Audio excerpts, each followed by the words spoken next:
we are given this pair of simultaneous equation. We are going to try to solve for V and W. And in order for us to solve this, let's do an analysis of the situation here, because we actually have three different unknowns, and they are V, W, and W conjugate, but we only have two equations. So in order for us to logically proceed, although what we have here is not the same as a typical simultaneous equation, where if we were to be given two equations, we are expected to solve two unknowns. But what we are going to try to do is to at least put the unknowns that are similar together first, which will be W and W conjugate.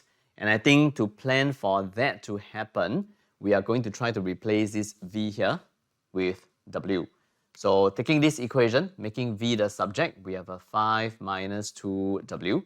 I'm going to call this equation 1, and this I shall call it equation number 2. So by substituting equation number 1 into equation number 2, we will be getting a 3 times of 5 minus 2W minus W conjugate is 1 plus 5I.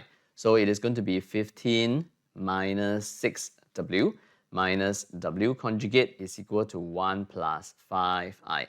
Let me shift this over to the right hand side so that I can have positive coefficients for W and W conjugate, which will be giving me a 6W plus W conjugate. And if I were to shift this over to the left hand side, it will be 15 minus 1, that will be 14. And then this shifting over to the left hand side, it will be minus 5I. And this is where I don't think we can proceed any further with just this one single equation that is in terms of W and W conjugate. But according to what we have planned, because we have placed W and W conjugate together and they are similar enough for us to look into their components, which will be me letting W be equal to X plus IY. Then I can re-express this as X plus IY, and then this will be X minus IY. And this is 14 minus 5I. So we have a 6X plus 6. That gives me, 6x plus x. And this gives me a 7x. And we have a 6iy minus iy. This gives me a 5iy. This is 14 minus 5i. And now we have on the left hand side here, real plus I imaginary. And we have on the right hand side, real plus I imaginary also. So based on this, we can then deduce that 7x must be equal to 14. So x is going to be equal to 2. And the other one will be 5y is equal to minus 5. So y is going to be equal to minus 1. And w will be x plus iy, which means that from here we can now write down the value for w. W will be 2. Y is minus 1. So minus I. And we can also then write down v. V is going to be equal to 5 minus 2w. And now we know it is this. So 2 minus I. So v is going to be equal to 5 minus 4, 1.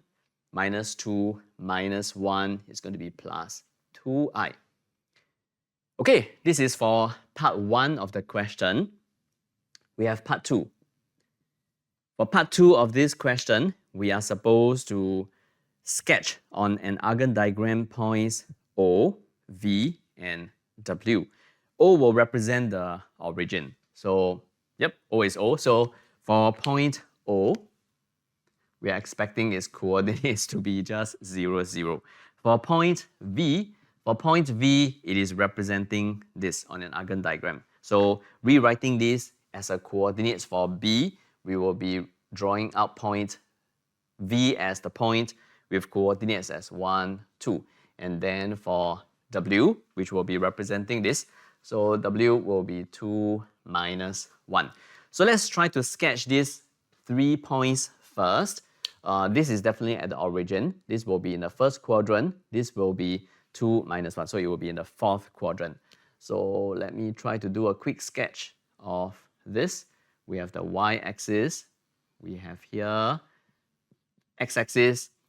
Maybe let me indicate this also. Point 1, point 2, point 1, point 2, and negative 1 here.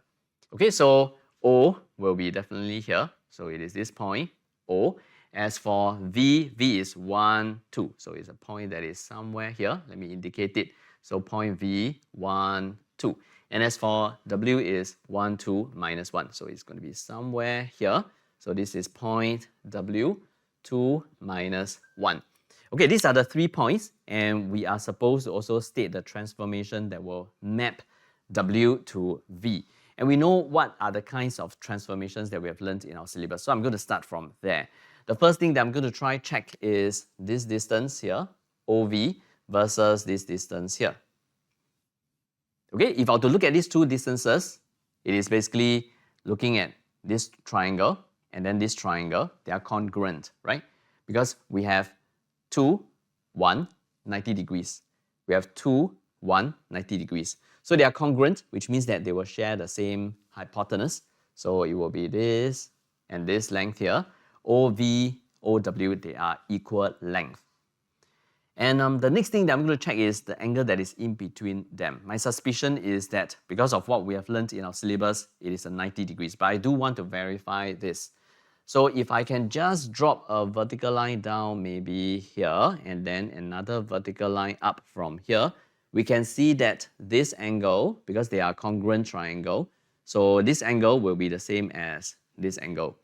And as for this angle over here, it is going to be the same as this angle over here. And we know that in a triangle where this is 90 degrees, this plus this will also be 90 degrees. And since this is equal to this, so this plus this will also be 90 degrees. So we are seeing a 90 degrees here. Angle VOW, it is a 90 degrees.